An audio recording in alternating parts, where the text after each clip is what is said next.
Bayangkan ini, kamu sedang duduk di depan meja kerja di Brussels memakai jas rapi dan kamu menandatangani regulasi yang melarang impor produk dari hutan tropis. Kamu merasa sudah melakukan sesuatu yang baik untuk bumi. Tapi di laci mejamu, ada kontrak pembelian kayu jati senilai jutaan euro dari Indonesia. Itulah yang sedang terjadi sekarang. Dan hari ini kita akan bongkar semuanya. Kalau kamu sedang nonton video ini sekarang, bantu aku buktikan sesuatu. Teman sekelasku dulu bilang, ngapain bahas politik hutan, nggak ada yang peduli. Tapi aku percaya orang Indonesia itu cerdas dan mau tahu kebenaran.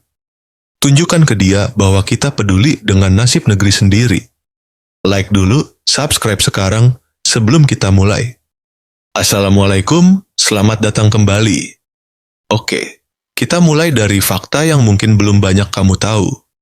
Uni Eropa pada tahun 2023 mengesahkan sebuah regulasi bernama EUDR, European Union Deforestation Regulation.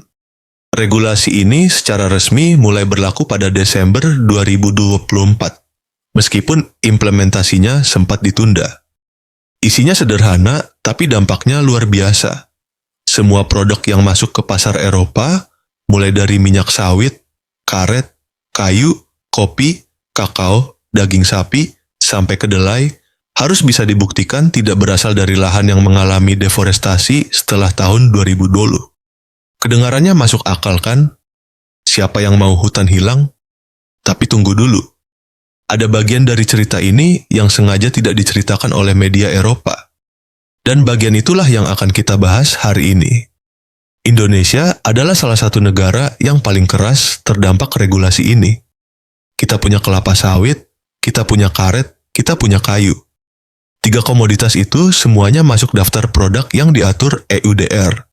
Ekspor minyak sawit Indonesia ke Eropa saja nilainya mencapai sekitar 4,7 miliar dolar.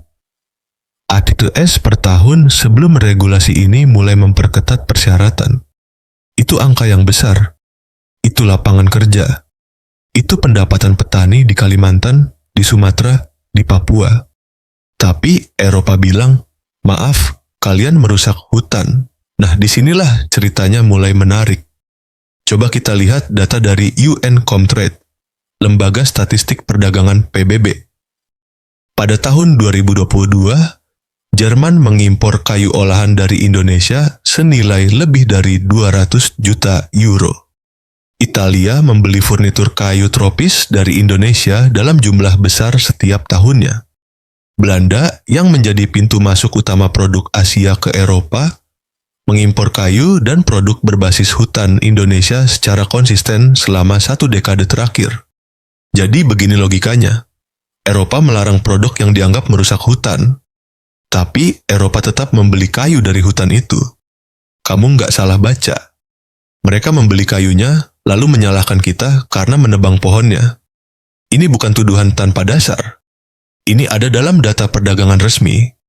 Dan inilah yang membuat banyak ekonom dan diplomat dari negara berkembang menyebut EUDR bukan sebagai kebijakan lingkungan, tapi sebagai hambatan dagang berbalut moralitas. Sekarang, mari kita bicara tentang kayu secara spesifik, karena ini bagian yang paling jarang disorot. Indonesia punya industri kehutanan yang sudah lama dibangun. Produk kayu lapis Indonesia, plywood, sudah diekspor ke Eropa, Amerika, dan Jepang sejak tahun 1980-an.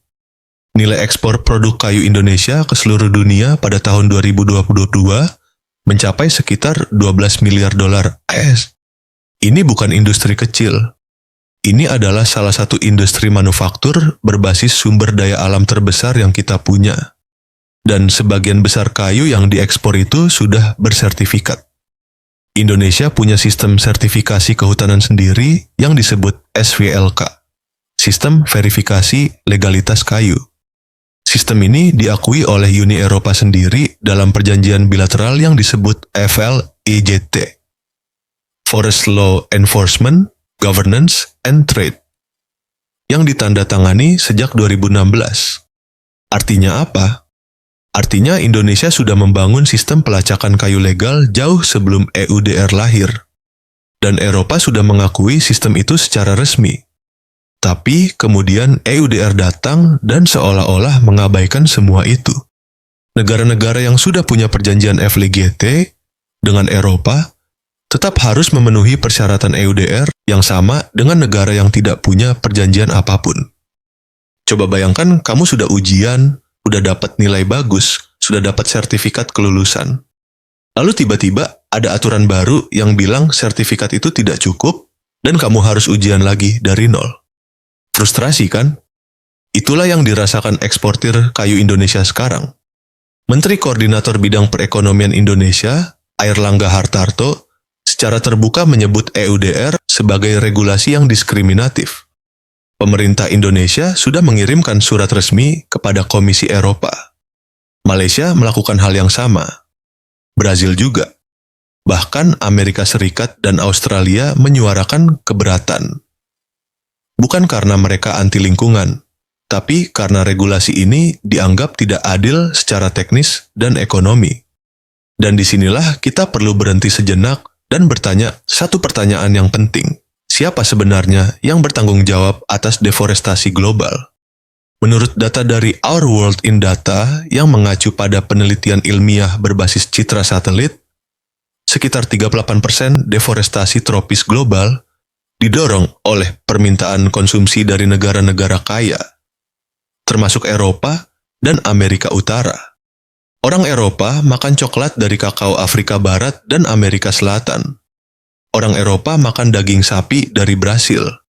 Orang Eropa memakai furnitur dari kayu tropis Asia Tenggara. Permintaan itu ada. Permintaan itu besar. Dan permintaan itu tidak datang dari petani di Kalimantan. Petani di Kalimantan menebang pohon karena ada pasar. Dan pasar itu ada di Eropa. Ini bukan berarti Indonesia tanpa salah. Kita harus jujur di sini. Ada masalah nyata dalam tata kelola hutan kita. Ada pembakaran lahan yang ilegal. Ada konversi hutan primer yang tidak seharusnya terjadi. Itu fakta. Dan itu harus diperbaiki. Tapi solusinya bukan dengan mempermalukan negara berkembang di depan forum internasional sambil terus membeli produk dari negara itu. Itu namanya kemunafikan ekonomi. Dan ada satu lagi lapisan cerita yang perlu kamu tahu. Ketika Eropa memperketat impor produk pertanian dan kehutanan dari Indonesia, siapa yang diuntungkan? Produsen dalam negeri Eropa. Industri minyak nabati Eropa, terutama rapeseed oil atau minyak canola, langsung bersaing lebih kompetitif ketika minyak sawit Indonesia terkena hambatan. Industri kayu Skandinavia tidak perlu bersaing ketat dengan kayu tropis Indonesia jika regulasi mempersulit impor. Ini bukan teori konspirasi. Ini adalah analisis ekonomi dasar tentang siapa yang menang dan siapa yang kalah dari sebuah kebijakan. World Wildlife Fund pernah merilis laporan yang menyebut bahwa permintaan konsumsi Eropa berkontribusi signifikan terhadap kehilangan hutan di negara-negara tropis. Laporan itu ada. Datanya ada. Tapi narasi publik yang dipilih Eropa justru menempatkan Indonesia sebagai tersangka, bukan sebagai mitra yang perlu didukung untuk bertransisi ke praktik yang lebih baik. Sekarang kita sampai di bagian yang paling menarik. Indonesia tidak tinggal diam. Pemerintah kita sedang aktif mendiversifikasi pasar ekspor. Cina sudah menjadi pembeli terbesar produk sawit Indonesia, menggeser Eropa. India juga meningkatkan pembelian. Pasar Afrika sedang tumbuh. Dan yang lebih penting, Indonesia sedang membangun industri hilir, bukan lagi mengekspor bahan mentah, tapi mengekspor produk jadi. Biodiesel berbasis sawit, oleokimia, kosmetik, farmasi, semua ini adalah produk bernilai tambah tinggi yang bisa kita jual ke dunia tanpa harus bergantung pada pasar Eropa yang semakin protektif. Ada satu angka yang perlu kamu ingat.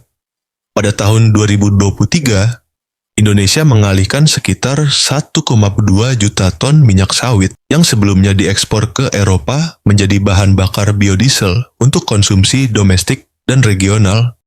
Itu bukan kehilangan pasar, itu diversifikasi strategis. Dan untuk kayu, Indonesia sedang mendorong ekspansi ekspor furnitur jadi bukan kayu gelondongan, bukan kayu lapis mentah, tapi meja, kursi, lemari, dengan desain yang sudah selesai. Nilai tambahnya jauh lebih besar. Tenaga kerja yang diserap jauh lebih banyak. Dan ketergantungan pada satu pasar saja menjadi semakin kecil. Ingat di awal tadi aku bilang ada sesuatu yang perlu kamu tunggu? Nah, ini dia.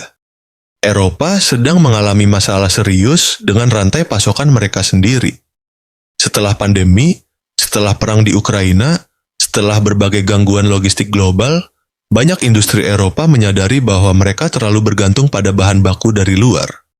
Dan secara diam-diam, beberapa perusahaan Eropa sudah mulai melobi pemerintah mereka untuk melunak terhadap EUDR. Karena mereka butuh kayu kita, mereka butuh sawit kita, mereka butuh produk kita.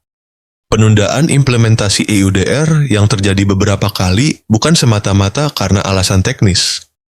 Ada tekanan dari industri dalam negeri Eropa sendiri yang menyadari bahwa menghapus produk tropis dari rantai pasok mereka tidak semudah yang dibayangkan para pembuat kebijakan di Brussels.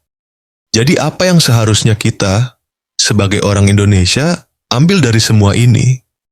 Pertama, kita tidak perlu meminta maaf atas sumber daya alam yang kita punya. Yang perlu kita lakukan adalah memastikan pengelolaannya benar, transparan, dan berkelanjutan. SVLK adalah bukti bahwa kita bisa melakukannya.